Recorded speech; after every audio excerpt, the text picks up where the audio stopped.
നമസ്കാരം, ഇൻസൈഡിലേക്ക് സ്വാഗതം. കഴിഞ്ഞ ദിവസം തന്നെ ഫെയ്ഞ്ചൽ എന്ന ചുഴലിക്കാറ്റ് പുതുച്ചേരി തീരത്തേക്ക് അടുത്തപ്പോൾ വൈകുന്നേരം മുതൽ അതിഭീകരമായ മഴ തന്നെയാണ് പെയ്തുകൊണ്ടിരിക്കുന്നത്. ചരിത്രത്തിൽ ആദ്യമായി ഇത്രയധികം മഴ പുതുച്ചേരിയിൽ പെയ്തിറങ്ങുന്നത് പോലും ഇതാദ്യമാണ്. അതിനെയും വളരെ ഗുരുതരമായൊരു വിഷയമായി തന്നെയാണ് നോക്കിക്കാണുന്നത്. എന്നാൽ ഫെയ്ഞ്ചൽ ചുഴലിക്കാറ്റ് തമിഴ്നാടിനും കേരളത്തിനും ഭീഷണി ഉയർത്തുമോ എന്നുള്ള ചോദ്യമാണ് ശക്തമാകുന്നത്. അത് എത്രത്തോളം കേരളത്തിലെ ജില്ലകളെ ബാധിക്കുമെന്നുള്ളതും കണ്ടറിയേണ്ടതാണ്. അതേക്കുറിച്ചുള്ള വിശദമായ ഒരു റിപ്പോർട്ട് പുറത്തുവരുന്നു. ഒപ്പം തന്നെ ഫെയ്ഞ്ചൽ ചുഴലിക്കാറ്റിനെ കുറിച്ചുകൂടി വ്യക്തമായി അറിയാം. പ്രധാനമായും കേരളത്തിലെ വടക്കൻ ജില്ലകളെ തന്നെയായിരിക്കും ഇത് സാരമായി ബാധിക്കുന്നത്. ഇതിനോടകം തന്നെ കേരളത്തിൽ റെഡ് അലേർട്ട് പ്രഖ്യാപിച്ചു കഴിഞ്ഞിരിക്കുന്നു. 4 ജില്ലകളിൽ റെഡ് അലേർട്ട് പ്രഖ്യാപിക്കേണ്ട ഒരു സാഹചര്യം പോലും ഫെയ്ഞ്ചലിലൂടെ ഉണ്ടായിരിക്കുന്നു. ഡിസംബർ ആദ്യവാരം തന്നെ ദക്ഷിണേന്ത്യയെ ഒന്നടങ്കം ആശങ്കയിലും ഭീതിയിലും നിർത്തുന്ന, മുൾമുനയിൽ നിർത്തുന്ന ഒരു പുതിയ ചുഴലിക്കാറ്റ് ഇന്ത്യൻ മഹാസമുദ്രത്തിൽ രൂപപ്പെട്ടു. കഴിഞ്ഞ ദിവസം ഇന്നലെയോടുകൂടി അത് കരതൊട്ടു.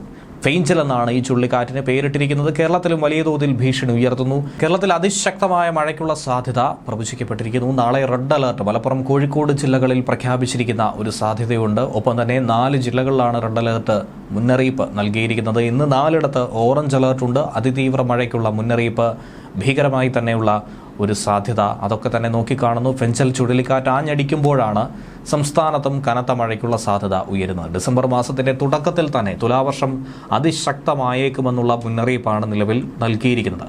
പുതുച്ചേരിയിൽ തീരം തൊട്ട ഫെയ്ഞ്ചൽ ചുഴലിക്കാറ്റിന്റെ പ്രഭാവം തന്നെയാണ് കേരളത്തിലും തുലാവർഷത്തെ സ്വാധീനിക്കുന്നത്. ഇപ്പോഴത്തെ അറിയിപ്പ് അനുസരിച്ച് ഡിസംബർ ആദ്യ ആഴ്ച കേരളത്തിൽ ശക്തമായ മഴയ്ക്കുള്ള സാധ്യത നിലനിൽക്കുന്നുണ്ട്. ഇന്ന് കോട്ടയം, എറണാകുളം, ഇടുക്കി, തൃശൂർ ജില്ലകളിൽ ഓറഞ്ച് അലേർട്ട് പ്രഖ്യാപിച്ചിട്ടുണ്ട്. ഒറ്റപ്പെട്ട ഇടങ്ങളിൽ അതിശക്തമായ മഴയ്ക്കുള്ള സാധ്യത പ്രവചിക്കപ്പെട്ടിരിക്കുന്നു. 24 മണിക്കൂറിൽ 115.6 മില്ലിമീറ്റർ മുതൽ 204.4 മില്ലിമീറ്റർ വരെ മഴ ലഭിക്കുമെന്നതാണ് അതിശക്തമായ മഴ എന്നതുകൊണ്ട് കാലാവസ്ഥാ വകുപ്പ് അർത്ഥമാക്കുന്നത്. പത്തനംതിട്ട, ആലപ്പുഴ, പാലക്കാട്, മലപ്പുറം, കോഴിക്കോട്, വയനാട്, കണ്ണൂർ, കാസർഗോഡ് ജില്ലകളിൽ ഇന്ന് യെല്ലോ അലേർട്ടാണ് പ്രഖ്യാപിച്ചിരിക്കുന്നത്. ഒറ്റപ്പെട്ട ശക്തമായ മഴയ്ക്കുള്ള സാധ്യതയാണ് ഇതിലൂടെ പ്രവചിക്കുന്നത്. 24 മണിക്കൂറിൽ 115.5 മില്ലിമീറ്റർ വരെ മഴ ലഭിക്കുന്ന സാഹചര്യത്തെയാണ് ശക്തമായ മഴ എന്നതുകൊണ്ട് അർത്ഥമാക്കുന്നത്. ഇനിയുള്ള 3 മണിക്കൂർ പ്രത്യേകിച്ചും പത്തനംതിട്ട, ആലപ്പുഴ, കോട്ടയം, ഇടുക്കി, എറണാകുളം, തൃശൂർ ജില്ലകളിൽ ഒറ്റപ്പെട്ട ഇടങ്ങളിൽ ഇടിമിന്നലോടുകൂടിയ നേരിയതോ ഇടത്തരം മഴയ്ക്കോ സാധ്യതയുണ്ടെന്നും അതുപോലെ തന്നെ മണിക്കൂറിൽ 40 കിലോമീറ്റർ വരെ വേഗതയിൽ ശക്തമായ കാറ്റിന്റെ സാധ്യതയുണ്ടെന്നും കേന്ദ്ര കാലാവസ്ഥാ വകുപ്പ് പറയുന്നുണ്ട്. 3-ാം തീയതി 8 ജില്ലകളിലാണ് യെല്ലോ അലേർട്ട് പ്രഖ്യാപിച്ചിരിക്കുന്നത്. തൃശൂർ, പാലക്കാട്, മലപ്പുറം, കോഴിക്കോട്, വയനാട്, കണ്ണൂർ, കാസർഗോഡ് ജില്ലകളിലും ലക്ഷദ്വീപിലും യെല്ലോ അലേർട്ടായിരിക്കും. 4-ാം തീയതി കോഴിക്കോട്, വയനാട്, കണ്ണൂർ, കാസർഗോഡ് ജില്ലകളിലും ലക്ഷദ്വീപിലും യെല്ലോ അലേർട്ട് പ്രഖ്യാപിച്ചിട്ടുണ്ട്. ഇനിയുള്ള 5 ദിവസം തെക്കൻ കേരളത്തിലും മഴ കനക്കുമെന്നാണ് കേന്ദ്ര കാലാവസ്ഥാ വകുപ്പിന്റെ പ്രവചനം. നാളെ അതിതീവ്ര മഴയ്ക്കുള്ള സാധ്യതയുണ്ട്. 4 ജില്ലകളിൽ റെഡ് അലേർട്ടും പ്രഖ്യാപിച്ചു കഴിഞ്ഞു. മലപ്പുറം, കോഴിക്കോട്, വയനാട്, കണ്ണൂർ ജില്ലകളിലാണ് റെഡ് അലേർട്ട് പ്രഖ്യാപിച്ചിരിക്കുന്നത്. ഒറ്റപ്പെട്ട ഇടങ്ങളിൽ അതിതീവ്ര മഴയ്ക്കുള്ള സാധ്യതയും എടുത്തു പറയുന്നു. എന്തിനേറെ പറയുന്നു, 24 മണിക്കൂറിൽ 204 മില്ലിമീറ്ററിൽ കൂടുതൽ മഴ കിട്ടുമെന്നാണ് കാലാവസ്ഥാ വകുപ്പ് എടുത്തു കാട്ടുന്നത്.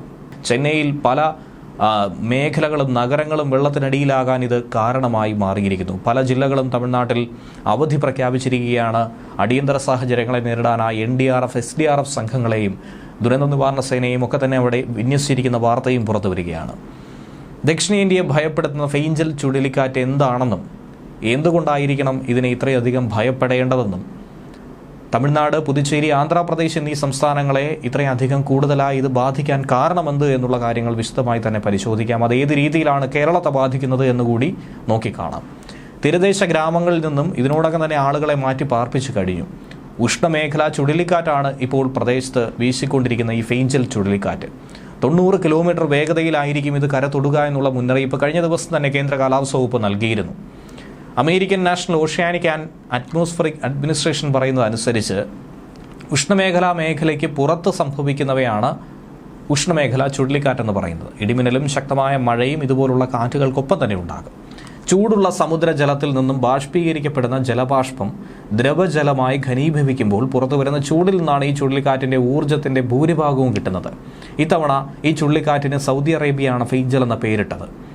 നേരത്തെ ഹന ചുഴലിക്കാറ്റൊക്കെ തന്നെ ആഞ്ഞടിച്ചത് നമുക്കറിയാവുന്നതാണ്. ഒപ്പം അമേരിക്കയെ തന്നെ വിറപ്പിച്ച 2 ചുഴലിക്കാറ്റുകൾ കൂടി കടന്നുപോയി. അറബിയിൽ ഫെയ്ഞ്ചൽ എന്ന് പറയുന്നത് തിരഞ്ഞെടുക്കപ്പെട്ടത് ഉദാസീനത, ചെറിയ കാപ്പി എന്നൊക്കെ തന്നെയാണ് അറബിയിൽ ഈ വാക്കിന് അർത്ഥം വരുന്നത്. ലോക കാലാവസ്ഥാ സംഘടനയുടെയും united nations economic and social commission for ഏഷ്യയുടെയും കൂട്ടായ തീരുമാനത്തിൻ്റെ അടിസ്ഥാനത്തിലാണ് ചുഴലിക്കാറ്റുകൾക്ക് പേര് നിർദ്ദേശിക്കാൻ ഓരോ രാജ്യങ്ങളും ഇങ്ങനെ രംഗത്ത് വരാറുള്ളത്. ഇപ്പോൾ കനത്ത നാശനഷ്ടം വിതച്ചുകൊണ്ടാണ് തമിഴ്നാട്, പുതുച്ചേരി മേഖലകളിൽ തീരപ്രദേശങ്ങളിൽ പ്രത്യേകിച്ചും ഇത് ആഞ്ഞടിച്ചുകൊണ്ടിരിക്കുന്നത്. ബംഗാൾ ഉൾക്കടലിലുണ്ടായ ചുഴലിക്കാറ്റിൻ്റെ ഭാഗമായ ശക്തമായ കാറ്റ് ഇപ്പോൾ പശ്ചിമഘട്ടത്തിലേക്ക് എത്തിയിരിക്കുന്നു. കേരളത്തിൻ്റെ പലയിടത്തും അതിഭീകരമായ കാറ്റിനും മഴയ്ക്കുമൊക്കെ ഇത് കാരണമായി മാറിക്കൊണ്ടിരിക്കുന്നുവെന്നാണ് കേന്ദ്ര കാലാവസ്ഥാ വകുപ്പ് പറയുന്നത്.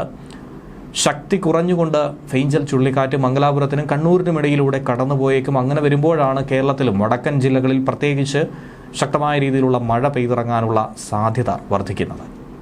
നേരത്തെ കാറ്റ് ദുർബലമായി എറണാകുളത്ത് കൂടി കടന്നുപോകുമെന്നായിരുന്നു കാലാവസ്ഥാ നിരീക്ഷണ കേന്ദ്രം പ്രവചിച്ചത്. പക്ഷേ പിന്നീട് കാറ്റിൻ്റെ ദിശ മാറി. അതിനുശേഷമാണ് കണ്ണൂരിലൂടെ കാറ്റ് മുന്നോട്ട് പോകുമെന്നും അതിൻ്റെ മർദ്ദം കുറയുമെന്നും നിലവിൽ മനസ്സിലാക്കാനായി സാധിച്ചിരിക്കുന്നത്.